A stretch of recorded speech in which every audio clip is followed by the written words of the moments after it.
What I witnessed today was about 1,000 Democratic supporters come out and, without even thinking, I think half the time, just cheer mindlessly at their queen, Hillary Clinton.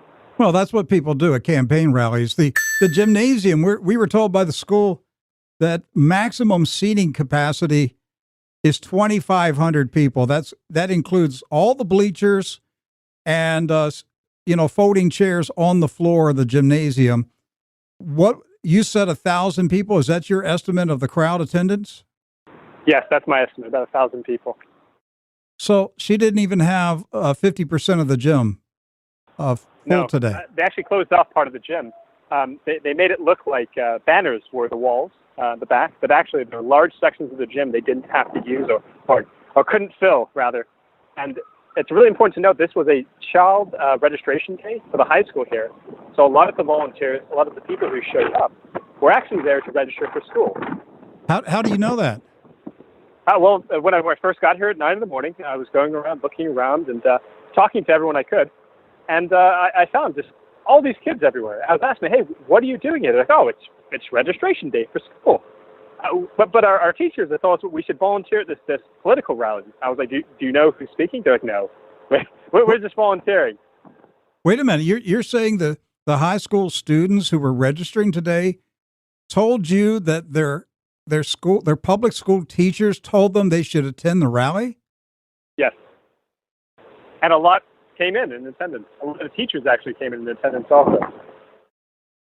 So a lot of the people, I mean, first of all, it wasn't even half full. And then among the people who were there, a lot of them were school teachers and students. Yes. I would say a lot of them were immigrants from the area too. I would say about a quarter were students. About a quarter of the seats were filled with immigrants? Yes, immigrants and students. Was Sadiq Mateen there? No.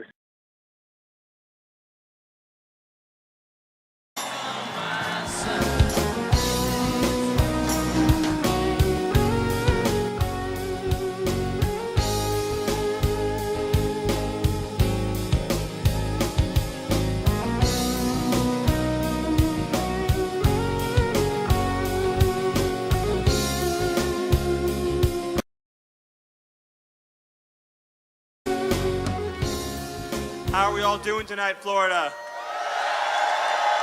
You know, it's always so exciting when we get to come to this state where the primary really, really took off in a major way. And of course, this is Donald Trump's second home that he loves so much here in Florida.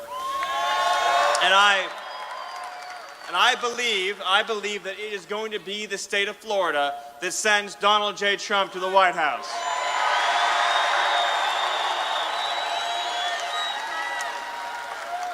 Now, there are a lot of issues in this race that are very important to all of us. Recently, Donald Trump gave a speech in Detroit you may have seen about the future for our economy. And in that speech, he said that the biggest hoax in politics today is the pretend claim that our unemployment rate is 5%. Right.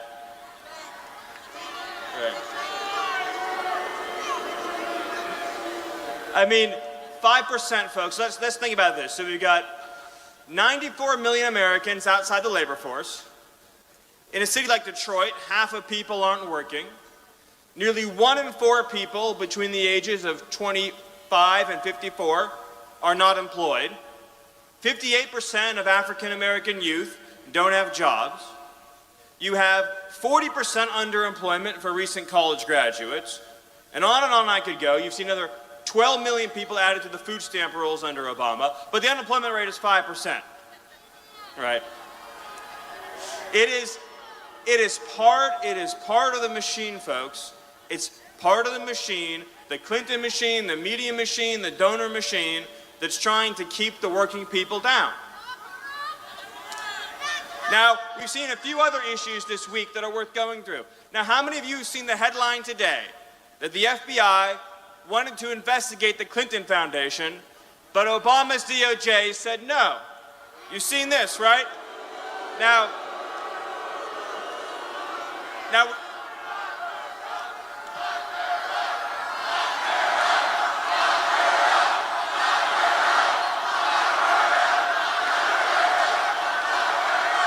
of this crowd.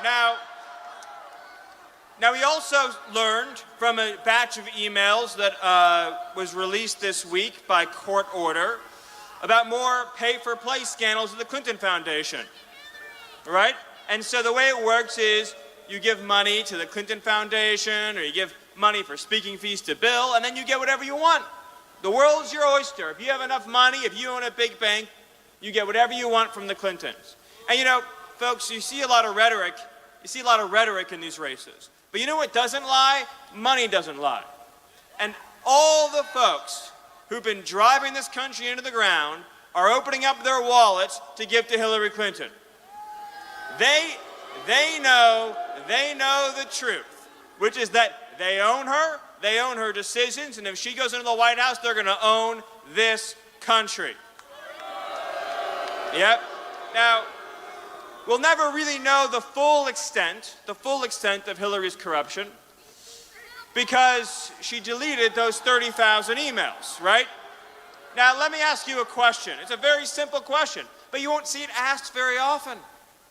Do innocent people delete 30,000 emails? Do innocent people burn evidence? No. Innocent people don't.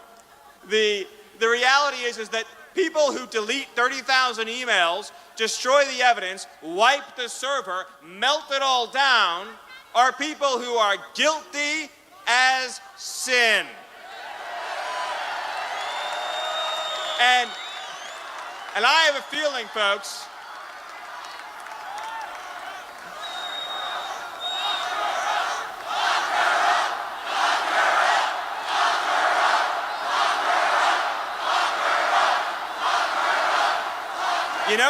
You know, folks, if President Obama really cared about national security, the first thing that he would do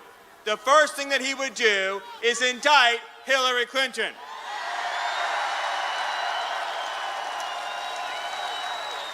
You know, I have a feeling, folks, I don't think that the good and decent people of this country are going to put into the White House a person who sells favors for cash as Secretary of State, who illegally stores her email on a private server, putting at risk the lives of every person in this country and the lives of every person overseas who is helping this country. They're not going to reward with the highest office in the land someone who was given the office of Secretary of State and abused it beyond anything we have ever seen in the history of this country. How can you say you're qualified to be president when, as Secretary of State, you violated the law, risked our security, and nearly burned the entire Middle East to the ground? You know, I mean, think about what the world looked like before Hillary Clinton became Secretary of State. We weren't even talking about ISIS, were we, folks? No. You know, and Iran didn't have $150 billion, and Iran didn't have $400 million in ransom either. Libya had turned over their WMDs to the United States and was basically in a state of cooperation. You had Iraq beginning to become a bit more stable. And of course, Syria wasn't torn and engulfed and suffering in this brutal, awful, terrible civil war. Hillary Clinton's record really, I would argue, makes her the worst Secretary of State in the history of this country. And there's a lot of young people out there who want to have hope in the future. They dream of a future where we're not mired in these horrible wars, where terrorism isn't spreading across the world, where people don't have to live in fear, whether it be fear of poverty, or fear of violent crime, or fear of terror. But all Hillary Clinton will deliver for this country is more terrorism, more crime, more war, more poverty, more suffering. You know, and frankly, folks, that's one reason why I think that Jill Stein is actually going to get a lot of Hillary Clinton's votes. Because I don't think that the Democrat base is going to vote for pro-war, pro-Wall Street, pro-TPP Hillary Clinton. And I will tell you this, though. Democrats and independents and Republicans who want to bring this country back are going to line up and vote for Donald J. Trump.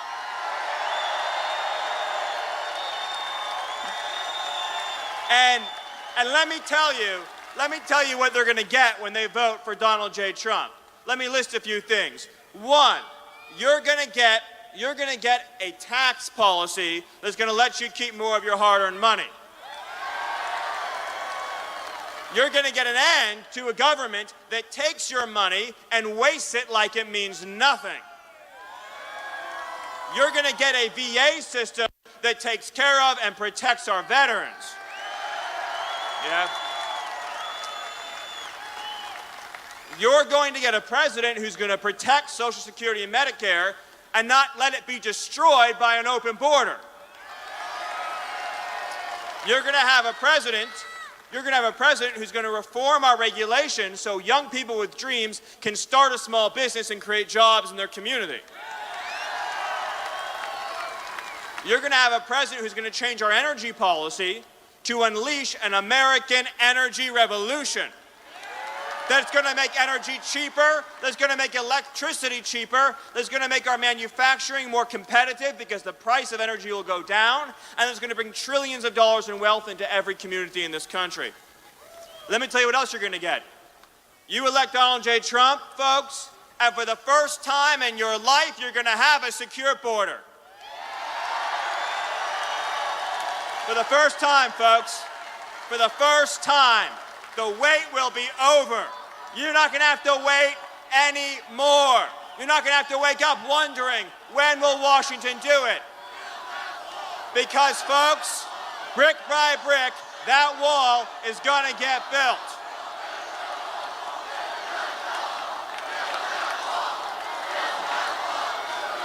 And you know what's going to happen? You know what's going to happen when he builds that wall? The drugs aren't going to come in and hurt our children anymore. The cartels aren't going to stream across and terrorize our communities anymore. Innocent people aren't going to be victimized horribly by human traffickers anymore. We're going to have a situation on our border that isn't mired in violence and chaos. We're going to have a border that is fitting the United States of America, a border that makes us proud of our country. That's noble, that's decent, that's compassionate. Let me tell you what else you're going to get when you vote for Donald J. Trump. You're going to get a trade policy that keeps jobs and wealth and opportunity right here in America. The TPP, the Trans-Pacific Partnership, that's not going to happen. NAFTA is going to get renegotiated. China is going to follow the rules. And American workers aren't going to be in a race to the bottom with countries that have no labor protections, no environmental protections, and that just drive down wages and reduce living standards right here in America. Folks, the American worker shouldn't have to compete unfairly with workers in foreign countries earning pennies a day, being subsidized by central governments, cheating, dumping products, manipulating their currencies. We need to have a rising standard of living in America. When Donald J. Trump says he's for America first, that means every single trade deal that goes onto his desk will face one test, and it's this test. Is this trade deal good for the American worker? You know, folks, it's not that complicated, or at least it shouldn't be, but our politicians in Washington just don't get it. They see the trade deal and they ask themselves, will it be good for China? Will it be good for Vietnam? Will it be good for Colombia? They never ask the simple question, will it be good for the people in this room? But Donald J. Trump will never, ever, ever forget who he works for, and he works for all of you.